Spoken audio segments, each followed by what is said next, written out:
Esselamu aleykum və rəhmətullahi və barakatuhu. Əziz qardaşlar, necəsiz? Ümidvaram hər kəs yaxşıdır. İşlərimiz də yolundadır. Allah Əzə və Cəllə sonsuz həmsənlər olsun ki, bizi bu Zilhiccə ayına yetişdirdi. Allah həmd olsun. Nə qədər qardaşlar var idi ki, aramızda, onlara bu Zilhiccə ayına yetişmək nəsib olmadı. Bu Allahın bizə verdiyi ən böyük nemətlərdən birisidir ki, bizim ahirətimiz üçün sərmayə cızdırmağa, ahirətimiz üçün əməllərimizi artırmağa bu kimi günlərə bizi müvəffəq edir. Əfsuslar olsun ki, bizim qardaşların arasında hələ də bu Zilhiccə ayının ilk 10 gününün fəziləti barəsində ya məlumat yoxdur və yaxud naqisdir və yaxud da varsa da səhlənkarlıqla onlara əməl etmir. Əziz qardaşlarım, bu Zilhiccə ayının ilk 10 günü günlərin içərisində ən əzəmətli bir gündür. Biz Ramazan ayını gözəl qarşılayıb, gözəl yola salmağa çalışırıq. Xüsusən də son 10 gecəsini ibadətlərlə keçirtməyə çalışırıq. Və unutmayaq ki, alimlər arasında ən böyük ixtilaflardan birisidir ki, Zilhiccənin ilk 10 günü mü fəzilətlidir, yoxsa Ramazanın son 10 gecəsi mi? Və bunun üzərində böyük fikir ayrılığı var. Hətta bəziləri Zilhiccənin ilk 10 gününün Ramazanın son 10 günündən əfsər olduğu barəsində çox geniş təfsilatlı şəkildə danışıblar. Şeyxülislam İbn Teymiyyə rahimehullah təala bu ikisinin arasını toparlayaq deyir ki, Ramazanın son 10 gecəsi ən fəzilətli gecədir, çünki onun içərisində Qədr gecəsi də var. Zilhiccənin ilk 10 gününün gündüzü ən fəzilətli gündüzdür. Yəni, bir il ərzində ondan daha fəzilətli bir gün yoxdur. Çünki o gündüzün də içərisində Arafa günü var. Bu cür, yəni keçirdiyimiz, yaşadığımız bu ilin ərzində ən fəzilətli 10 gündüzə gəlib yetişmişik. Bu, bizdən öncəki sələflər, yolunu izlədiyimiz o insanlar bugünə necə yanaşardılar? Allah Resulü Aleyhisselatü Vesselam'ın Buxaridə gələn hədisində buyurur ki, günlərin içərisində Allah Əzzə və Cəlləyə əməl baxımından ən sevimli olan bu 10 gündür. Zilhiccənin ilk 10 günüdür. Səhabələr soruşurlar ki, ey Allahın Resulü, cihaddan mı daha fəzilətlidir bu gündə olunan əməllər? Allah Resulü Aleyhisselatü Vesselam deyir ki, bəli, cihaddan da. Sonra deyir ki, yalnız malı ilə və canı ilə evdən çıxıb bir daha geri qayıtmayan mücahid istisna. Ondan əfsəl deyil. Ondan başqa nə bildiyiniz əməl varsa onların hər birindən əzəmətlidir bu 10 gündə olunan əməl. Allahu Akbar. Yəni bir müsəlman bunu düşünəndə ki, hansı günlərin içərisindədir, etdiyi əməllərin nə qədər fəziləti var, yəni bundan əsla və əsla səhlənkar qala bilməz. Buna tənbəl yanaşa bilməz. Sələflər bu günlərə xüsusi bir yanaşma ilə başlayardılar. Ən birincisi Zilhiccənin ilk 10 gününə daxil olanda, sözsüz ki, bildiyimiz kimi həccə gedənlər ayrı, həccə getməyənlər ona öncədən hazırlaşardılar. Bəzi təmizlik, dırnaq tutmaq kimi, bığ gödətmək kimi, qasığı təmizləmək kimi işləri Zilhiccə girməmişdən öncə tamamlayıb, Zilhiccənin 10 günündə bununla məşğul olmazdılar. Və bu Zilhiccənin ilk 10 gününü nasuh tövbə ilə başlayardılar. Allah Əzzə və Cəlləyə səmimi bir tövbə edərdilər. Bunun istiğfarı, bu ayda olunan tövbənin daha məqbul olduğuna etiqad edərdilər. 2. Bu günlərin ya tamamını və yaxud da bir hissəsini gündüzlərini oruz tutmaqla keçirdərdilər. Çünki gündüzləri oruzla keçirtmək ibadətlərin içərisində özünə məxsus yeri olan, seçilən və sevilən bir əməldir.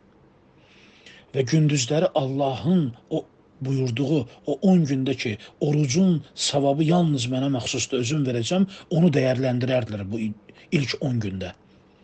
Və yaxud da ki, tamamını da tuta bilməsəydilər, bu günün sonunda gələn, bu günlərin sonunda gələn Arafa gününü mütləq şəkildə oruzlu halda keçirdərdilər. Çünki Arafa gününü oruz tutmaq bir il keçmiş və bir ildə gələcək günahların kəffarəsidir. Həmçinin sələflər Zilhiccə ayının 10 gününün tamamını uca səslə kişilər bazarlarda, küçələrdə, evlərində, məscidlərdə uca səslərlə təkbir, təhlil, təmhid, yəni Allahu Akbar, La ilahə illallah, Elhamdülillah kimi zikirlərlə, səsli zikirlərlə gəzərdilər.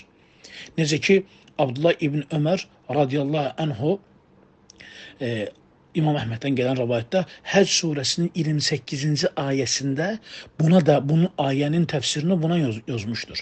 Və həmin o günləri zikirlə keçirtməyin, səsli zikirlə keçirtməyin varid olduğunu buyurmuşdur. Hətta Abdullah ibn Ömər və Abu Hureyra radiyallahu anhu həmin bu 10 gündə küçələri gəzər, bazarlara gedərdilər və yüksək səslə təkbir, təhlil, təmhid gətirərdilər, zikir edərdilər ki, qafil olan insanlar bu günlərin fəzilətini xatırlasınlar, zikrə dönsünlər. Bu günlərdə Allahı zikr etmək, o birisi digər günlərdə Allahı zikr etməkdən Allah üçün daha sevimli və daha əzəmətlidir. Həmçinin bu ayda Allah Əzzə və Cəllə hər bir müsəlmana müvəffəq etsin, böyük əzəmətli bir həcc ibadəti var. Necə ki, bu ibadət haqqında Allah Rasulü Aleyhisselatü Vesselam buyurmuşdu ki, məbrur həccin və gözəl keçən həccin, qəbul olan həccin əvəzi yalnız və yalnız cənnətdir. Həmçinin bu ayda, qardaşlar, bu 10 gündə bir müsəlmanın sevərək Allaha adadığı bir qurban var, qurban kəsmək var. Böyük bir ibadətdir. O qurban ki, onu İbrahim Aleyhisselatü Vesselam'dan bu günə qədər bu ümmətə sünnət olaraq qalmış bir ibadətdir. Bunun vacibliyinin və müəkkədə sünnət olması haqqında danışmaq istəmirəm. Bu ayrı bir mövzudur. Əzəmətli bir ibadətdir. Elə bir ibadət ki, hətta bilirsiniz bu rəvayət barəsində ki, qiyamət günü siratın üzərindən onu keçirdəcək bir heyvanın olması. İndi hədisin zəifliyi və səhiyliyi barəsində danışmıram. Əzəmətli bir ibadət var. Hansı ki, təqva əhlinin sevərək il boyu özü üçün qurbana yetişib Allaha bir qurban kəsməyi hədəflədiyi bir gündür bugün. Və eləcə də bu günün, bu 10 günün tamamında olan bir Arafa günü var ki, bu Arafa günü çox əzəmətli bir gündür. Hətta gündüzlərin içərisində ən əzəmətli gün olaraq gəlir. Necə ki, Ömər bin Xattaba yaxınlaşan yahudilərdən birisi deyir ki, ey möminlərin əmri, sizin aranızda, kitabınızda elə bir ayət var ki, o ayət biz yahudilərə nazil olsaydı, biz o günü bayram olaraq qeyd eləyərdik. Ömər radiyallahu anh deyir ki, mən bilirəm o hansı gündür. O hansı ayədir? O Maidə surəsi 3-cü ayədir. Bugün sizə nemətimi tamamladım və dininizi kamil etdim. O ayənin, mən bilirəm bu ayə harda nazil oldu. Bu cümə günü Arafa dağında nazil olub. Yəni o günü bizə həsədlə baxan, bizə onsuz da paxıllıq edən o Bəni İsrail olan o yahudilər bu günü özlərinə bayram günü keçirməyə hədəfləmişdilər. O müsəlmanlara qismət oldu. Və həmçinin Allah Əzzə və Cəllə bu günü ayəti ilə təzim edib, qardaşlar, ucaldıb. Necə ki, Allah Əzzə və Cəllə Buruc surəsində və şahidin və məşhud dediyi ayədə deyir ki, məşhud, İbn Abbas deyir ki, məşhud Arafa günüdür, şahid cümə günüdür. Bu iki günün bir arada olması xüsusən bir özəllik daşıyır. Və həmçinin Adəm əleyhissalamın belindən Allah Əzzə və Cəllə onun zürriyyətini süzüb çıxartdığı gün Arafa günüydü. Və eləcə də Arafa günü Allah Əzzə və Cəllənin cəhənnəmdən ən çox qul azad etdiyi gündür. Ən çox qul azad etdiyi gün Arafa günüdür. Və bu kimi bir günlərin içərisindəyik, əziz qardaşlar. O günlərə gəlib yetişmişik. Burada şeytan xüsusən hiylələri ilə, aldatmaları ilə bizə çalışır ki, bu günün savabından, fəzilətli əməllərindən bizi məhrum etməyə çalışsın. Əziz qardaşlar, bu günün içərisində qeybət kimi, nəmmamlıq kimi və yaxud da bəzi günahlar var ki, onun içərisində yalan, aldatma, haqqa girmə kimi günahlardan çox az şirdən qaçdığımız kimi qaçmalıyıq, qardaşlar. Həmçinin bu günlərin ərzində salih işlərimizi artırmalıyıq. Xüsusən də o ibadətlər ki, onlar bizdə tərk olunub, onları tərk etmişik. Sünnət ibadətləri kimi, zikirlər kimi, gecə namazları kimi bu ibadətləri tərk etmişik. Onların hamısını bərpa etməyə çalışmalıyıq, qardaşlar. Böyük bir fürsətdir. Qiyamət günü əməl dəftərimizdə qoyduğumuz bəlkə də ən fəzilətli əməllər edəcək günlərin içərisindəyim. Allah Əzzə və Cəllənin ismi azamı ilə istəyirəm ki, məni, sizi və bütün müsəlmanları haqqı ilə bu gündə olan ibadətlərə əməl etməyə müvəffəq eləsin və eyni zamanda Allah Əzza və Cəllənin ismi azamı ilə istəyirəm ki, bu günlərdə, həmin bu mübarək bu 10 gündə dünyanın hər yerində olan məzlum müsəlmanları, xüsusən də Qazzada olan o məzlumları o işlərini rifaha çıxartsın, asanlığa çıxartsın və o zalimləri yerlə yeksan eləsin. Amin ya Rabbəl Ələmin. Allah hamınızdan razı olsun.